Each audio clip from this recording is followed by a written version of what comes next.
Well, hello and welcome back. Finally getting a chance to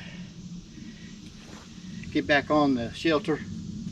It's been 2 or 3 weeks, I know at least 2, since I've been able to do anything. I'm gonna have to probably just finish this by hand. I got this to clear out. I don't have a whole lot to do. I'm just trying to square everything up, because when I put the frame up for my slab, every little inch is gonna matter on being able to get to the outside. I've got enough room to put the slab up, but you got to keep in mind that we're still planning on doing the walls out of block, and we've got to weatherproof the outside of the block because it's going to be underground. So we need to be able to get to the outside of the walls, in other words. So I'm going to be working on this today. Got to clear that out, of course. It's pretty much, if I can get this corner from here back, that should do it. I'm getting ready to go get my tape measure. I forgot to bring my tape measure over here, and because it's been a while, I'll see what I'm dealing with. I think I've got a little bit to take off over there on that corner, but I'm pretty much ready to prepare the ground here. Now, I don't have a transit to shoot my grades, so I'm just going to have to do it the old-fashioned way with a level and a straight edge.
All right now, from wall to wall, at the widest part there, I got 9 foot.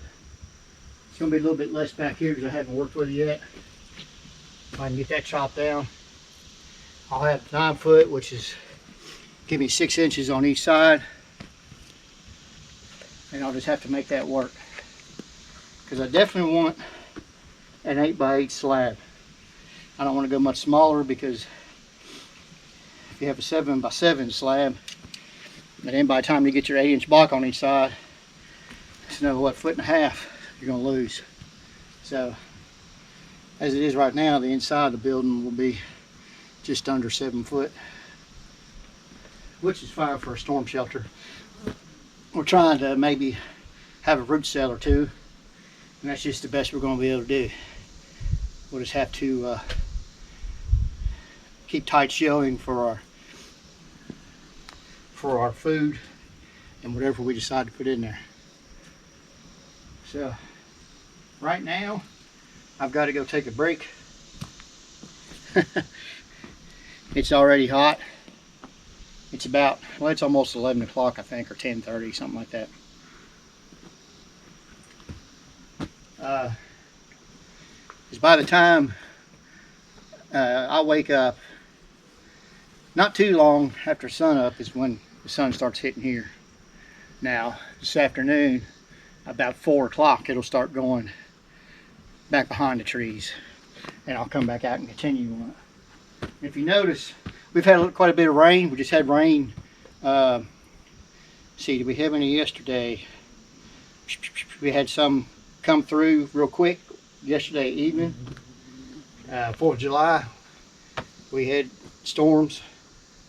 But this part here, let me show you up close and personnel.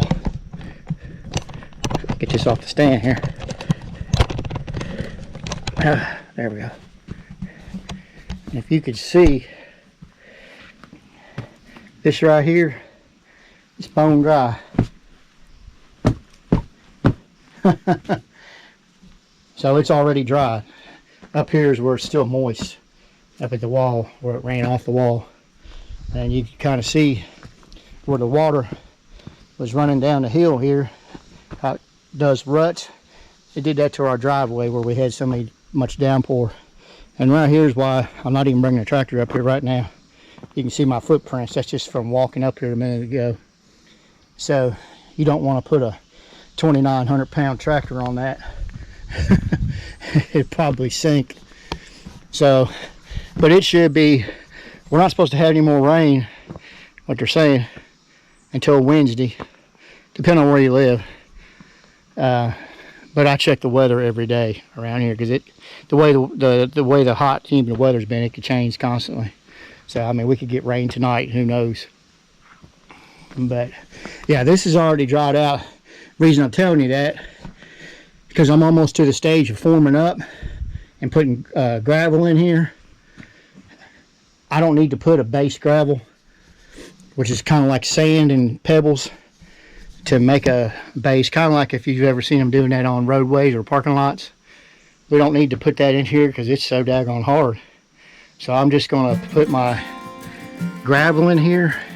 I don't have enough gravel right now. I've got a little bit, but I'm planning on, the plan is, I think me and Robin were in agreement on this, is I'm going to put 2 inches of gravel, or I could go 3, but that's going to depend on how thick my form is going to be. Because I'm going to do a 4-inch slab. I'll get a drawing of this and I'll show you better. But on the inside, it's going to be a 4-inch slab, but then on the edges where the block's going to be, I'm going to sink it down, take the gravel back out, down to 6 inches. And have around the perimeter is going to be 6-inch slab, and then the center part 4 inches. We're trying to have as thick as we can for our 8-inch block walls.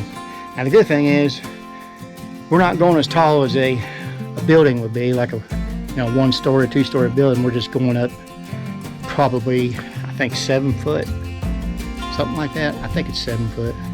Whatever that course would work out, 7 or 8 foot, and then have the roof. So, but that's the plan right now. So I'll have 2x6s as my form, and I'll have my 2-inch mark for gravel, and then I will have my 4-inch mark for my slab. And then on the edge, we'll take it down all the way to down to 6 inches. So that's the plan right now. Whether that changes or not is likely. All right, I'm gonna go cool off.